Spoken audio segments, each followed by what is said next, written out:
Peace, power, and prosperity, purpose to you all, family. Just came back from the gym, and I wanted to quickly share something with you. I won't be here before you long.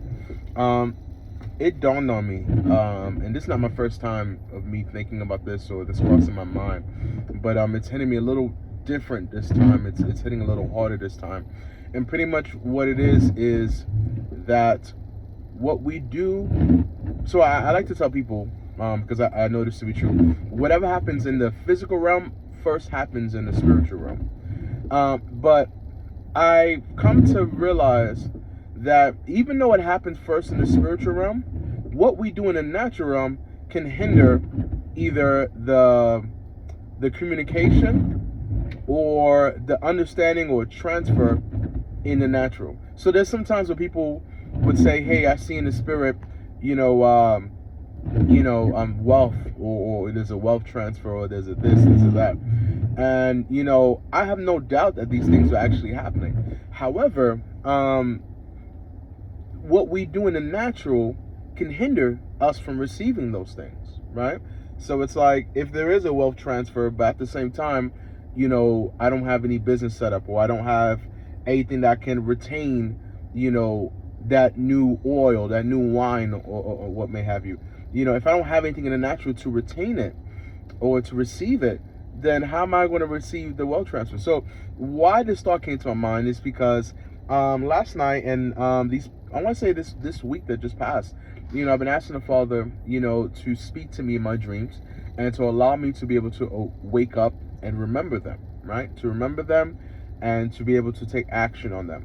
Now, I want to say at least every night I can consciously remember that I've received some kind of dream, vision, or whatever, what may have you. However, for whatever reason, I can't seem to recall them. Like, I can't tell you specifically what happened in each dream. I know that there were certain things that happened, and I'm drawing blanks. And what dawned on me this morning, early this morning, because again, last night I had a dream. I feel like it was very important. Man, it was crazy because even in the dream, I said to myself, all right, like I literally in the dream, right, all right, Downslow, when you wake up, this is what you need to remember. This is what you need to take action on. This is what you need to. And I promise you, friends, I woke up and I can't recall what happened in the dream. So to my point, there is something in this realm, in this physical realm, in this corner realm, that's hindering me from tapping into that. Now, some would say, well, man, you just got to pray. Well, yeah, you got to pray. But at the same time, what am I doing in the natural that's hindering me? Or what's being done in the spirit that's hindering me? So again, what I came to understand was there are certain things that we do in the natural realm that hinders us from receiving revelation. So I mentioned earlier that I went to the gym, right? Because I have a renewed understanding of getting healthy, getting right. Scripture talks about us prospering as our soul prospers, and it talks about us prospering or being well holistically. Our mind, our body, our spirit.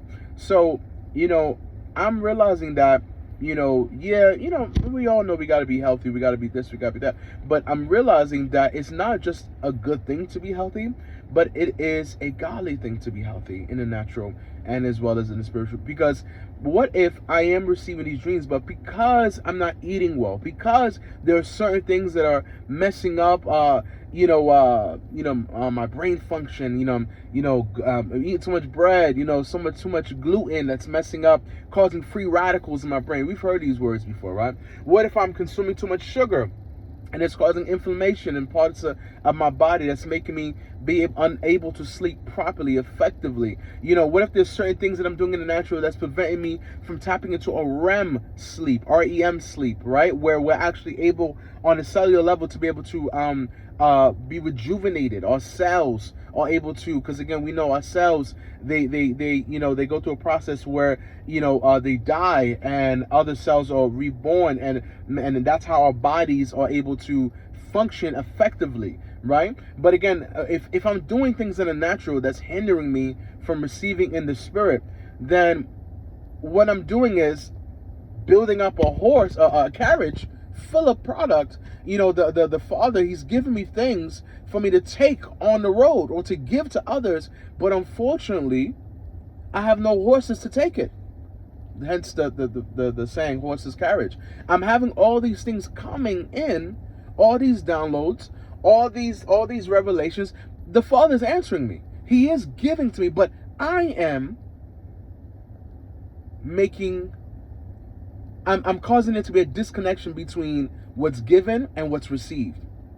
So in other words, let's say the Most High is putting water into a cup, but then my cup has holes in it. Let's say the Most High is putting, we've heard this before in Scripture, wine into my wineskin, but I have an old wineskin. And we know Scripture says you can't put new wine into old wineskins.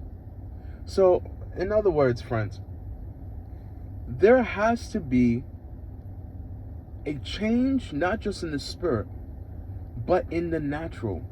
We need to change what we eat. We need to change what we consume in general, whether it be that particular show that we watch. And I am and have been guilty of certain shows that I know I shouldn't be watching. And then it's funny, we trick ourselves. We say, well, I want to see the storyline. I just want to see how it ends. You know how it ends. That person dies, right? The person either dies in the natural, he's dying in the spirit because they're doing what they're not supposed to be doing. And we're subconsciously teaching ourselves that it's okay. We have to align with what the Father wants us to do, whether it be what we eat, again, drink, consume, whatever, because we don't want to miss out on what He's telling us. There's a lot of revelation. There's a lot of things that are being put out there in this world, and the Father wants to speak to us. Peace, power, and promise. Shalom, family.